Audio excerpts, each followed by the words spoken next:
Saludos cordiales. En esta ocasión revisaremos el tema de memoria. Gracias a la memoria podemos conectar el pasado y presente, pero ¿qué pasaría si olvidamos todo nuestro pasado?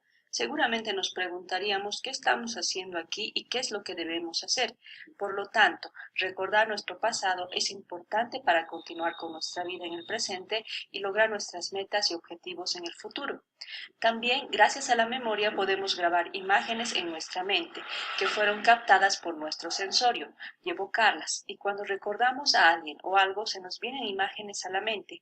Por ejemplo, cuando recordamos a un amigo, nos imaginamos su rostro. Entonces, la memoria se define como la actividad psíquica que nos permite fijar o registrar, conservar o retener, evocar o recordar y reconocer o localizar la información. Estas son las 4 fases o etapas de la memoria. Vamos a revisar estas 4 fases o etapas de la memoria. En la fase de fijación captamos la información a través de la atención y los sentidos y fijamos esta información en la estructura y organización psicobiológica. Algo interesante en la fase de fijación es que es más fácil captar aquello que nos interesa o nos impresiona, por eso le prestamos atención. También es más fácil fijar información durante nuestros primeros años de vida. En la fase de conservación retenemos la información que consideramos más importante y que será la que emplearemos. Hay que tomar en cuenta que los recuerdos se guardan en el subconsciente. Hay 2 teorías que explican la fase de conservación. La teoría materialista, según esta teoría, toda la información registrada y conservada produce una modificación fisiológica imborrable en el cerebro y ocupa un lugar específico del tejido nervioso. La otra teoría es la teoría psicológica. Según esta teoría, toda información registrada y conservada forma parte de la vida subconsciente del individuo. En la fase de evocación recordamos la información, es decir, esta información pasa del subconsciente a la conciencia. La evocación consciente puede ser de 2 clases, voluntaria y espontánea.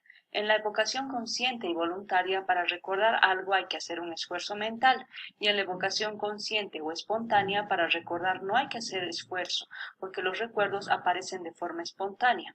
La evocación consciente o espontánea a su vez tiene 2 formas, la inusitada y la asociativa. En la inusitada, cuando se recuerda algo, ese recuerdo no tiene relación con lo que a uno le está pasando en ese momento. Por ejemplo, al caminar por la calle de repente uno se acuerda que no apagó la luz de su cuarto. La otra forma de evocación consciente o espontánea es la asociativa, que es cuando se recuerda algo y ese recuerdo tiene relación con lo que a uno le está pasando en ese momento. Por ejemplo, una persona ve flores en la calle y espontáneamente recuerda las flores de su jardín. Por último, tenemos la evocación inconsciente y automática, que es la memoria hábito, necesaria para la ejecución de actos.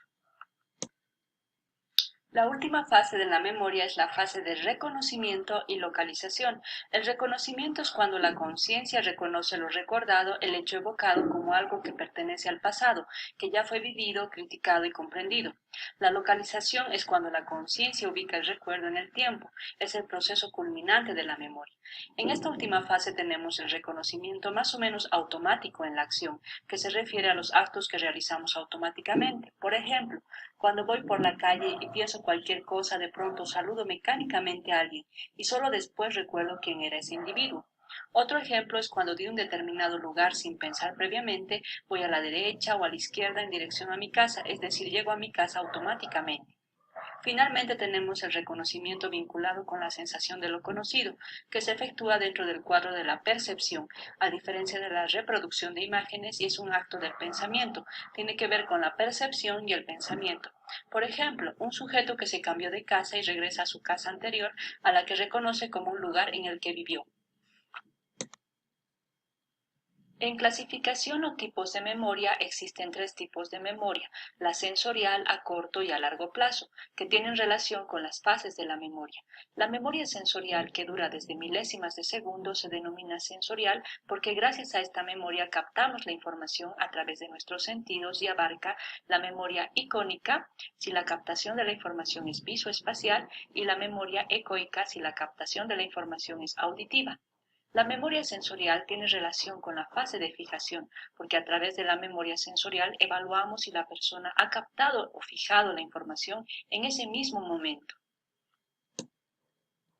Otro tipo de memoria es la memoria a corto plazo. Se denomina a corto plazo porque decae rápidamente y su capacidad es reducida, es decir, puede retener hasta 7 elementos como 7 dígitos o 5 palabras silábicas. Si no se repite, esta información se pierde. La memoria a corto plazo también se denomina de trabajo u operativa, porque contiene la información que se está utilizando en el momento.